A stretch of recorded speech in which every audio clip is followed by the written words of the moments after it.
Of all the ways that Mary can be seen as inappropriate in her context, the moment when she anoints Jesus' feet with costly perfume is the most radical and the most revolutionary of all.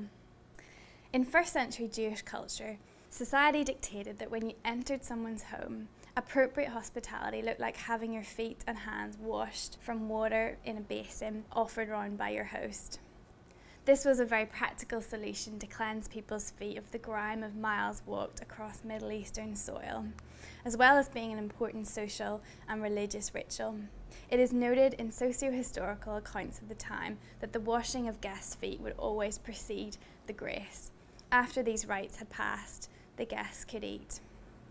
On this occasion, the appropriate social rites have passed, and Jesus and the other guests are reclining, meaning they've finished their meal. All of a sudden, Mary comes into the living room and moves straight for Jesus, carrying an incredibly expensive jar of perfume worth over a year's wages. Without warning or discussion, Mary kneels at Jesus' feet and begins to wash them with the costly perfume, drying his feet with her own hair. Mary is so overcome with extravagant, passionate love for Jesus that she literally pours her all at his feet to demonstrate her worship and love for him. And the smell of perfume, the scent of her devotion, filled the house.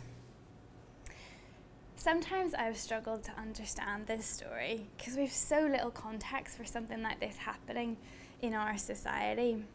But when we realise that washing people's feet was a cultural norm, we begin to get some real insight into this story.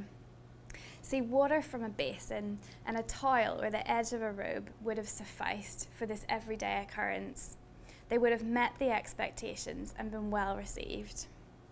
For Mary, however, water is simply not good enough for the one her heart loves.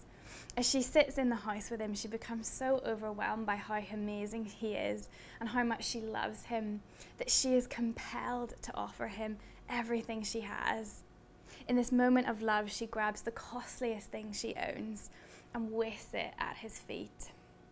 Shakespeare talks about how we are all fools in love, and this act of worship is deeply foolish to those who are not in love. To Mary, it is the most important and necessary thing in the universe that the one she loves be honoured in this way. And this is ultimately the very heart of the gospel. It is a love story. And I think we can make the Christian faith and even worship such a dogmatic thing, such a sensible thing even. But when we look at the Gospels and when we look at the effect that Jesus had on people's lives when he met them, it's so much about passion, about love, about meeting Jesus and instantly feeling such a desperate desire to give it all to him. We see this time and time again as Jesus meets people along the road. I wonder whether some of us have lost sight of the love story and become sensible or automatic in our worship of Jesus. In their culture, water was expected and well received for the washing of feet. But Mary realises that this is not enough for Jesus. What if we in our churches move so automatically into what is expected and well received in worship that we get distracted anointing Jesus with water and never offering him any more than that? What if we are so busy toweling his feet with a cloth that we miss out on the intimacy of drying his feet with our hair?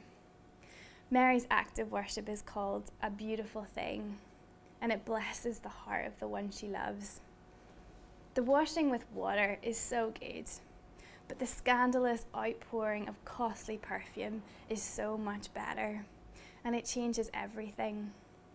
As we look to Mary's example, are we content to wash with water, or are we bold enough to drench with perfume?